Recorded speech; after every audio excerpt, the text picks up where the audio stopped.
ইরানে বিক্ষোভের সময় আটককৃতদের হত্যা করা হলে কঠোর ব্যবস্থার হুঁশিয়ারি দিয়েছেন মার্কিন প্রেসিডেন্ট ডোনাল্ড ট্রাম্প।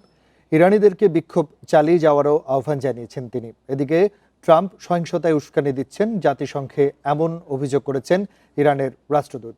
যুক্তরাষ্ট্র ভিত্তিক একটি সংগঠন বলছে ইরানের সহিংসতায় 2,500-এরও বেশি নিহত হয়েছে। ইরানে 2 সপ্তাহের বেশি সময় ধরে চলছে সরকার বিরোধী বিক্ষোভ ও সহিংসতা।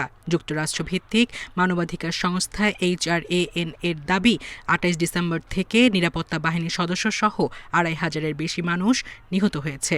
আটক 16,500। তবে ইরানে ইন্টারনেট বন্ধ থাকায় এ তথ্য যাচাই করা যাচ্ছে না।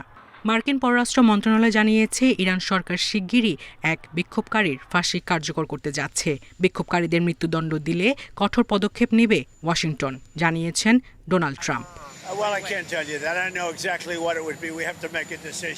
এর আগে ইরানের জনগণকে বিক্ষোভ চালিয়ে যাওয়ার আহ্বান জানিয়ে সব সরকারি প্রতিষ্ঠানের দখল নিতে বলেন ট্রাম্প। সেই সাথে ইরানি কর্তৃপক্ষের সঙ্গে সব ধরনের আলোচনা বাতিল করেন তিনি। বিক্ষোভকারীদের জন্য মার্কিন সাহায্য পাঠানো হচ্ছে জানালেও এই বিষয়ে বিস্তারিত কিছু বলেননি তিনি।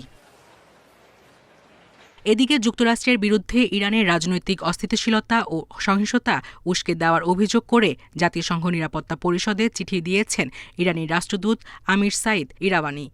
বিক্ষোভে দমন-পীড়নের ঘটনায় বেশ কয়েকটি ইউরোপীয় দেশ ইরানের রাষ্ট্রদূতদের তলব করেছে। এদিকে ইরানের বিরুদ্ধে মার্কিন সামরিক হুমকি গ্রহণযোগ্য নয় বলছে মস্কো। এসব তৎপরতাকে দেশটির অভ্যন্তরীণ রাজনীতিতে বিধ্বংসী বহিরাগত হস্তক্ষেপ হিসেবে বর্ণনা করেছে ইরানের মিত্র রাশিয়া। সায়রা খান, ইন্ডিপেন্ডেন্ট নিউজ।